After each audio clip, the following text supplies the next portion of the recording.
네, 여러분 안녕하세요. HSK 대표 강사 최현정입니다. 자, 우리 예전에 있었던 기출문제 이용해서요. 올해 마지막 12월 HSK 시험 한번 준비해 보도록 하겠습니다. 자, 먼저 독해 1부분인데요.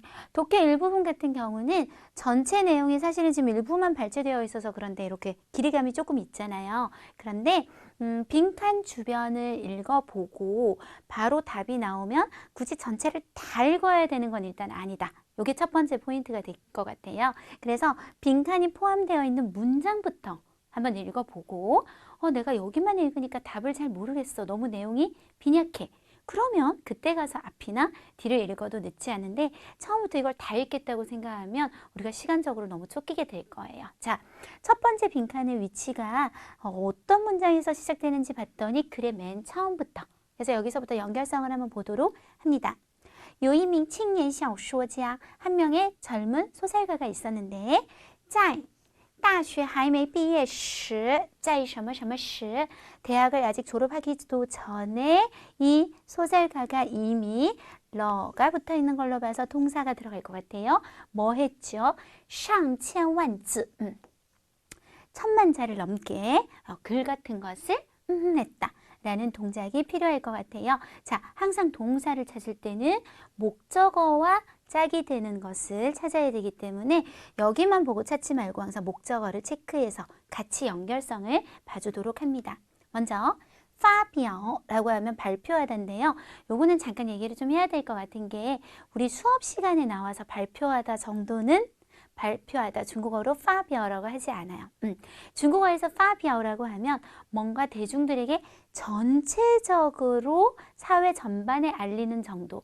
우리나라 말로 치자면 정부의 입장을 발표하다 혹은 가수가 어떤 음반 발표하다, 영화의 제작 발표하다. 요런 거하고 굉장히 유사하고 그러면 수업 시간에 나와서 발표하는 거는 어떠할까요?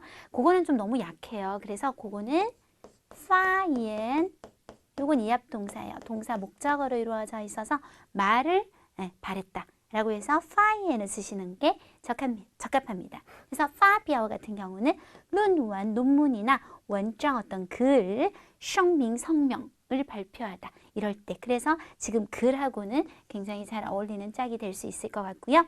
자, 推广 이라고 하면 널리 보급하다. 예를 들어 중국 정부가 推广普通话, 표준어를 널리 보급한다거나 이런 것들.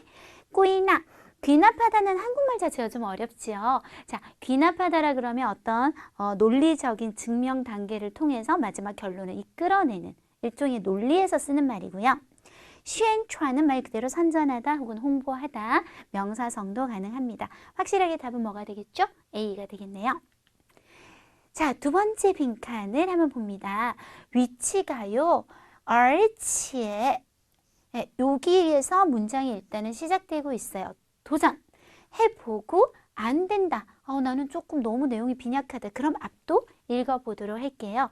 자, 게다가 라는 말을 했다는 것은 앞의 내용에 같은 분위기를 더 더해주겠다는 뜻이겠죠. 게다가 成为 뭐가 되면 签约作家라고 하면 우리 签은 5급 동사로 사인하다죠. 그러니까 제대로 출판사하고 이제 사인하는 정식 작가가 되면 每天都要写一万字 맨날 10,000자씩 막 써야 될 건데 自己做不到怎么办? 내가 그거를 해내지 못하면 어떡하지? 라는 걱정의 내용. 그러면 아마 참고로 앞에를 읽지 않아도 얼치의 내용이 들어간 걸 보면 앞에도 뭔가 걱정하고 두려워하고 이런 내용이 있었을 것 같습니다. 자, 먼저 여기서 도전 한번 넣어보고 답이 나오면 굳이 읽을 필요가 없게 되겠죠. 자, A는 迟早. 迟는 우리가 어떨 때 쓰죠? 지각하다라고 할 때 迟到라고 할 때 쓰죠. 늦다라는 뜻이에요. 早는 이르다고. 똑같은 말은 여기 있죠. 역시 늦다인데 늦다는 완을 쓰고 이르다는 짜오를 써서 순서를 바꿔볼게요. 짜오완. 그리고 표현으로는 종용이 디엔 다 같은 말로 이르든 늦든 언젠가는 뭐뭐일 것이다. 아직 일어났나요? 아니요.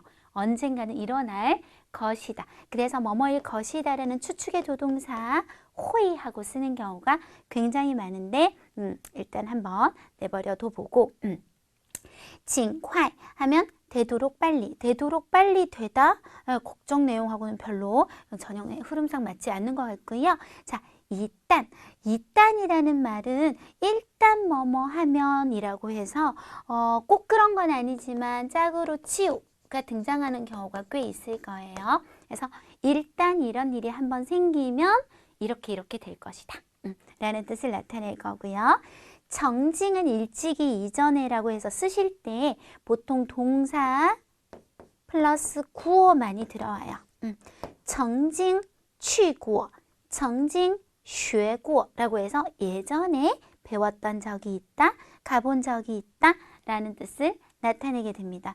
이것도 아직 일어나지 않은 일하고는 어울리지 않을 거예요. 그래서 A 아니면 C에서 한번 검사를 해보도록 할게요. 게다가 언젠가는 이러이런 정식 작가가 되면 C, 게다가 일단 한번 이런 정식 작가가 되면 매일 만자씩 써야 될 텐데 자, 어떤 것이 더 어울리나요? 답은 C가 되겠죠. A 같은 경우는 언젠가는 이렇게 될 것이다 라는 어떤 확정적인 느낌이 들어가는데 자기가 정식 작가가 될지는 아직 확정 짓고 말을 하는 느낌은 아닌 걸로 보여요. 네, 자, 그 다음 55번이에요. 물론 여기서부터 읽는 게 원래 정식인데 요 문장부터 한번 해보고 안 되면 읽죠. 그녀는 分配, 분배했어요. 时间, 시간은. 자, 일단 한번 도전해 볼게요. 어떻게 분배했을까요? 必然, 형용사일 땐 필연적이다, 부사일 땐 필연적으로 반드시 분배했다. 전혀 맞지 않고요. 合理, 합리적이다 라는 형용사 이용하셔서 합리적으로 분배했다. 답 맞는 것 같고 绝对, 절대로 완전히 절대적이다. 전혀 맞지 않죠? 根本은 부사일 때 뜻 중요해요. 부정을 강조하셔서 我不知道, 나는 모르죠. 我根本不知道, 전혀 모릅니다. 더 부정을 강조하는 역할을 하게 됩니다. 부정도 아니고요. 네, 뜻도 근본적이다. 맞지 않아요. 따라서 답은 뭐다? B가 되겠습니다.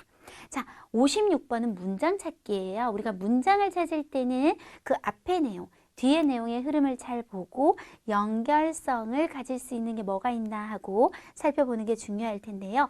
바로 앞에는 찐리, 찐, 다하다, 리, 힘을 다했어요. 최선을 다했어요. 연결해 주시고 这本身, 이 자체가 就是 바로 뭐가 될 수 있죠? 이종 전공, 일종의 성공이 될 수 있어요. 성공일 수도 있어요. 한번 넣어볼게요. 최선을 다했다. 达到了目标, 목표에 도달했다. 이 자체가 성공이다. 이 자체가 성공이다라고 말을 한 것으로 보아서는 완벽하게 우리가 일반적으로 얘기하는 성공의 목표에 완벽하게 도달한 거는 느낌상 아니어야 될 것 같고요. 자, 요거는 중요하죠. 위치 A, 不如B. 네, 둘 다 5급 단어로 A 하느니 차라리 B 하겠다. 그래서 짝도 없고 요거는 답이 조금 힘들 것 같아요. 과거를 그리워하느니 성공이다. 말이 전혀 되지 않죠? 或许 아마도 용기가 없다. 전혀 느낌 연결되지 않고요. 최선을 다해서 就没有遗憾, 뭔가 안타까움, 이제 후회 이런 게 없다면 그것 자체도 하나의 성공이다. 우리가 일반적으로 말하는 막 성공은 아니지만 이것 자체도 성공이라고 봐줄 수 있다. 네, 이렇게 문장의 흐름을 한번 잡아보면 될 것 같습니다.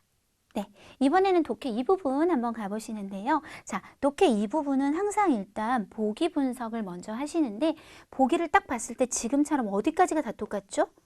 여기까지가 똑같죠? 그럴 때는 줄을 내려서 규칙성을 표현을 해주세요.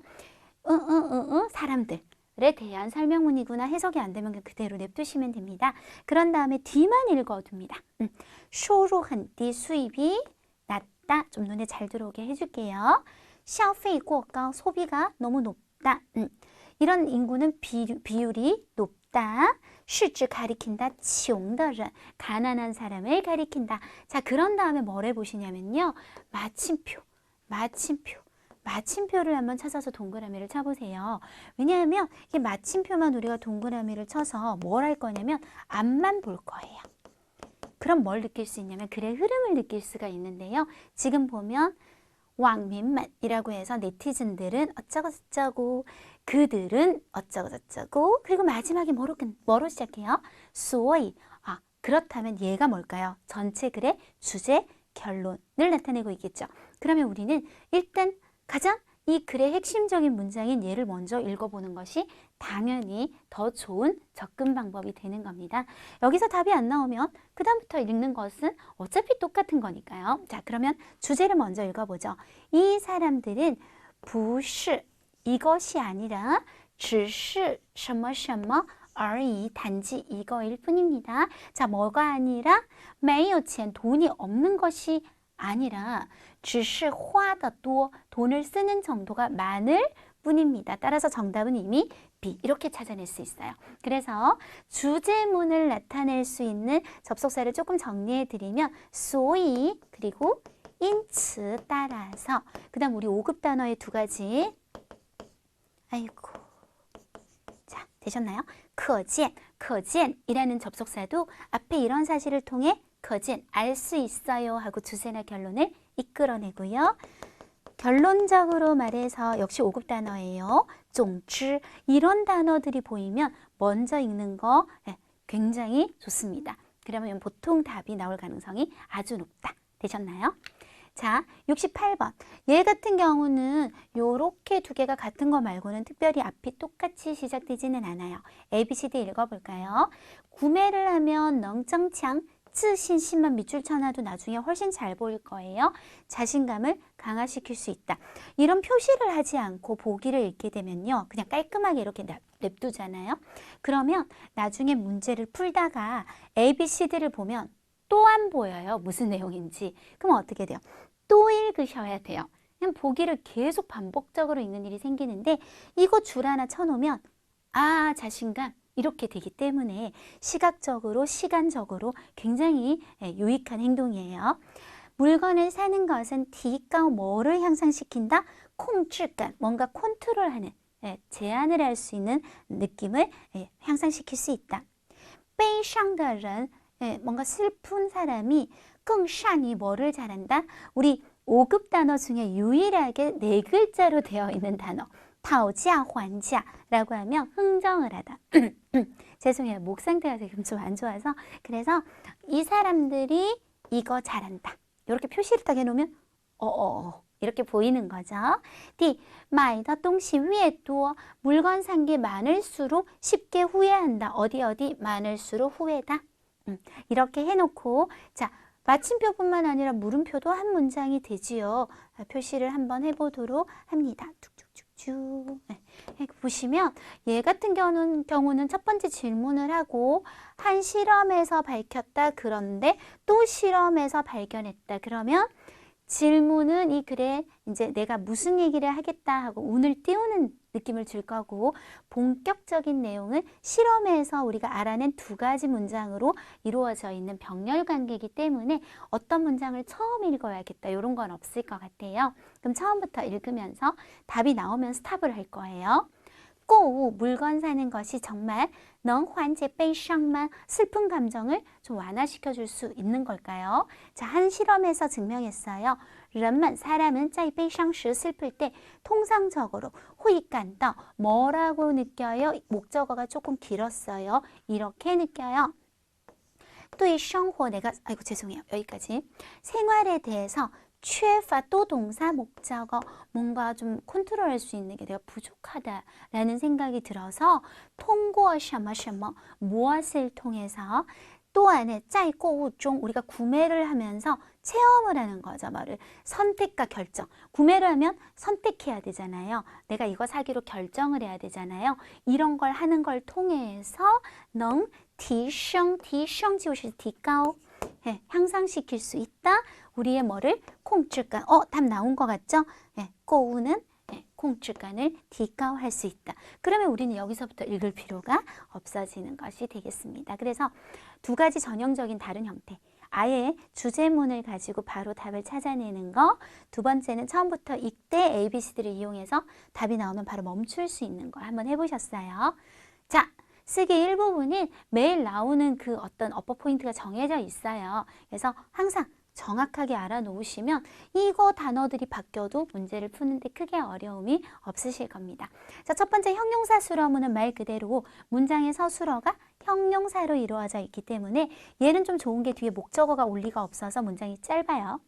주어를 꾸미면 우리가 관형어, 형용사 서술어 더 꾸미는 말이 있으면 부사어라고 할 텐데 혹시 더가 필요하면 요 더를 꼭 써주도록 하세요. 자, 항상 요 나열 문제에서 중요한 거 수식 성분들은 조금 가로에서 내 시각에서 제외를 딱 시켜버리고 서술어를 먼저 찾습니다. 꽝화, 빛이 나고 매끈매끈하다라는 형용사가 서술어죠. 그러면 주어 끝났잖아. 얘밖에 없어요. 슈이, 잠옷이에요. 그럼 잠옷을 꾸미는 这件 그리고 얘를 꾸미는 很을 부사어로 써주면 되겠죠. 这件이 스초슈이라고 해서 비단, 실크로 되어 있는 잠옷은 很光滑, 굉장히 매끈매끈해요. 요렇게. 형용사 수러문보다 한 단계 더 가면 동사 수러문. 동사 수러문은 문장의 서술어가 동사로 되어 있으면 꼭 그런 건 아니지만 가능성이 목적어까지 올 수가 있게 되지요. 그러면 주어를 꾸미는 거 우리 관형어라고 그냥 한국어식으로 쉽게 할게요. 목적어 꾸미는 거 역시 관형어. 자, 서술어, 동사 서술어 꾸미는 거 똑같아요. 부사어. 필요 없으면 쓰지 마세요. 필요하면 더 한자 요렇게 써주셔야 되고 부사어 필요 없으면 쓰지 마세요. 필요하시면 더 한자 정확하게 써주셔야 됩니다. 이때 우리 이 관형어에서요. 혹시 말하자면 저거나 예를 들자면 이거 같은 지시대사 저, 나 하는 것들에 수량사가 붙어 있다든지 이런 수사 양사가 있는 거는 항상 형용사보다는 앞에 요 꾸미는 말. 자, 예를 들어서 하이즈를 내가 꾸미고 싶은데 이거도 있고 총밍이라는 형용사도 있으면 수량사는 항상 형용사보다 앞에 이거 총밍더 라고 해주셔야 됩니다. 자, 그러면 밑에 내려가셔서 아까 제가 뭐랬죠? 일단 꾸미는 말들은 좀 빼줄게요. 더 너무 확실하게 꾸미지요. 수량사도 너무 확실하게 꾸미지요. 자, 그런 다음 서술어를 찾을 거예요. 서술어는 앞만 봐도 뭐야? 가 이미 주어까지 붙이고 있어요. 그럼 목적어만 찾으면 되겠죠. 이것은 뭐일까요? 두 가지 단어를 보시면 讽刺는 풍자, 풍자하다, 소설, 당연히 소설이겠죠. 왜냐하면 이 뿌라는 양사하고 맞아야 되니까요. 뿌는 소설 아니면 띠에닝 영화 이렇게 알아두시면 되세요. 자, 한번 연결해 보도록 할게요. 这是 소설은 소설인데 어떤 소설일까요? 이 뿌 수량사를 먼저 써주시고 수량사를 써주시고 出色的 아주 뛰어난이라는 형용사가 뒤에 풍자 소설은 거의 묶여 쓰는 말로 보셔도 되겠죠. 네, 자, 한번 밑에 문제도 더 해보도록 할게요. 얘는 뭔가 가로를 탁 치기는 좀 애매할 것 같고요. 동사는 확실히 보여요. 있다죠. 그러면 있다라는 동사를 쓸 때는 앞에 어디에 혹은 누가 그 다음에 요 뒤에 대상 뭐가 있는지 요게 중요한데요. 자, 보면 건축물이 보이고 줄을 한번 쳐볼게요. 또 후통 골목이 보이고 리면 안쪽이라는 말이 보입니다. 그러면 앞에 어떤 장소가 돼야 될까요? 장소를 나타내는 장소명사 리면 안쪽에 뭐가 있을까요? 건축이 있겠죠. 자, 그럼 어디 안쪽에요? 연결. 那条胡同 저 골목 안쪽에 있어요. 많은 오래된 여기를 같이 꾸밀게요. 요렇게 많은 오래된 建筑 건축물이 있습니다. 로 나열하시면 되겠네요. 서술성 목적어를 가지는 동사. 그러니까 제 입장에서는요. 매달 똑같은 얘기를 하는 거예요. 만약에 이 동영상을 처음 보시잖아요. 그러면 그렇구나 하시겠지만 저는 그냥 또 이걸 해야 되는구나.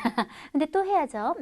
자, 이게 무슨 말이냐면 우리 보통 동사, 목적어 이렇게 들어왔을 때 목적어의 품사가 대부분 먼 것 같아요, 여러분. 목적어 자리에는 명사가 많이 들어오죠. 예를 들어 去中国, 중국, 看电影, 영화. 이런 명사가 많이 들어오는데 이렇게 일반적인 동사가 명사, 대명사 같은 것을 목적어로 가지는 것과 달리 나는 안 돼. 명사 갖고 안 돼. 나는 목적어 자리에 형용사나 동사 같은 서술성 단어가 꼭 들어와야 돼 하는 애들이 있어요. 특히 제일 대표적으로 觉得 같은 동사가 있는데 我觉得他 여기서 말이 끝날 수 있나요? 그녀를 느끼다 변태 같죠. 네, 그렇게 하면 안 됩니다. 그러면 어떤 말들을 우리가 쓰냐면 我觉得他很漂亮. 자, 지금 이만큼이 목적어인데 그 안에 다시 주어가 있고 漂亮, 예쁘다라는 형용사가 또 들어갔단 말이에요. 요런 걸 서술성 목적어라고 해요. 그래서 觉得가 서술성 목적어를 가지는 동사인 거죠. 예. 나는 그녀가 예쁘다고 생각해. 아니면 我觉得她 목적어 学汉语 동사가 들어가죠. 그녀는 중국어를 좀 배워야 한다고 역시 생각해. 이렇게 형용사나 동사를 목적어로 가지는 동사를 서술성 목적어를 가지는 동사라고 하는데요. 지금 여기에는 두 개의 동사가 보이죠. 舍不得라는 동사와 离开라는 동사가 보이지만 舍不得라는 동사는 뭔가 안타까워하다, 아쉬워하다라는 동사로 목적어 자리에 반드시 동사가 들어와야 해요. 뭐뭐 하는 것을 아쉬워하고 아까워하셔야 되기 때문에 얘가 목적어 속으로 쏙 들어갈 거예요.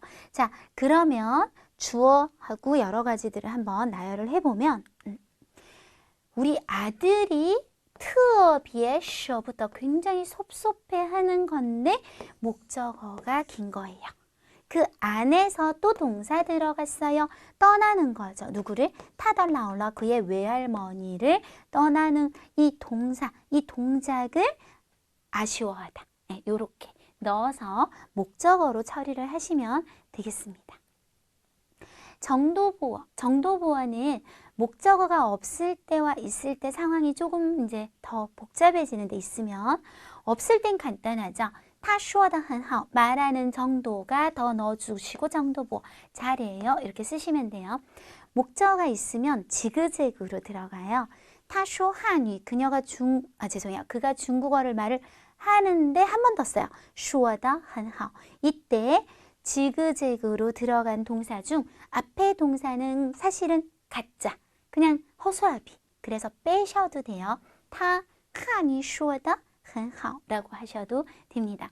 자, 정도보어는요. 뭐뭐한 정도가 라고 한 다음에 이 뒤에 얼마든지 긴 말들이 들어올 수 있어요. 제가 소설 읽은 것 중에 정도보어만 3줄 내려가는 거 본 적 있어요. 화가 난 정도가 한 다음에 끝이 안 나는 거예요. 뭐 얼굴이 막 붉어지고 막 숨이 막 차고 막 어쩌고 저쩌고 계속 이렇게 해서 길이 제한이 없는 것도 특징입니다. 네, 그럼 문제 한번 보시면요. 지금 이미 더가 들어있어요. 그렇기 때문에 얘가 서술어가 되겠죠. 좌우는 시끄럽다라는 형용사입니다. 그럼 시끄러운 정도가 그가 어쩌고 저쩌고 조금 길어질 수 있을 것 같고요. 자, 앞에 내용들을 한번 보면 그어삐. 우리가 그어삐라 그러면 바로 벽을 옆에 두고 있는 이웃사람의 음악 소리가 시끄럽겠죠. 주어 찾았어요. 얘네를 잘 연결해서 자, 이 사람들의 음악 소리가 시끄러운데 시끄러운 정도가 어느 정도로 타 우파 뭐 할 방법이 없어요. 루슈이 잠에 들 방법이 없을 정도로 잠을 잘 수가 없을 정도로 시끄러워요. 이렇게 정도보어를 쭉 나열을 해주시면 되겠네요.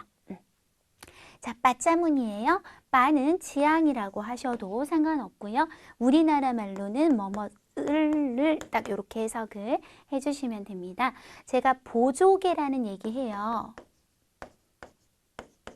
보조개, 보는 부사, 조는 조동사, 그리고 원래 이제 전치사를 중국어로는 개사라고 하거든요. 빠, 개사, 구조 이렇게 해서 부사와 조동사는 빠보다 앞에. 다른 사실 전치사도 대부분 보조개 형태로 쓰게 되고요. 이 빠에서 좀 중요한 것은 빠는 동사 서술어가 나오는 건 맞는데 여기서 그냥 끝나면 큰일 나요. 뭔가 붙여주셔야 돼요.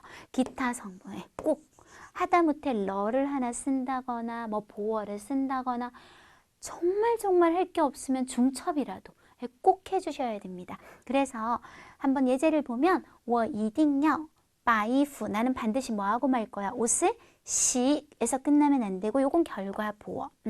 씻은 결과 깨끗하게 씻을 거야.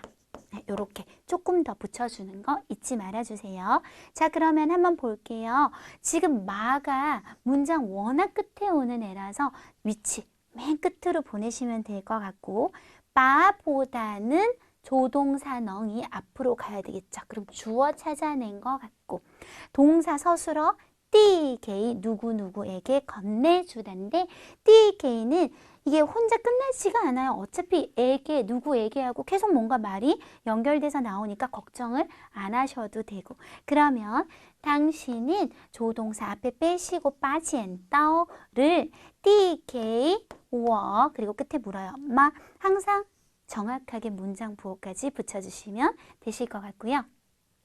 피동문. 피동문은 뭔가를 당하는 건데 예를 들어 그가 거절당했는데 누구한테 거절당했는지 말을 안 하고 타베이 취취얼러 이렇게 하는 방법이 있고 비가 들어와서 타베이 워 누구에 의해서 나에 의해서 거절당했다 이렇게 쓰는 방법이 있습니다. 얘도 마찬가지로 보조개 부사와 조동사는 베이 앞에 붙여주도록 하시고요. 조금 이따가 얘기하겠지만 형용사는 상관없어요.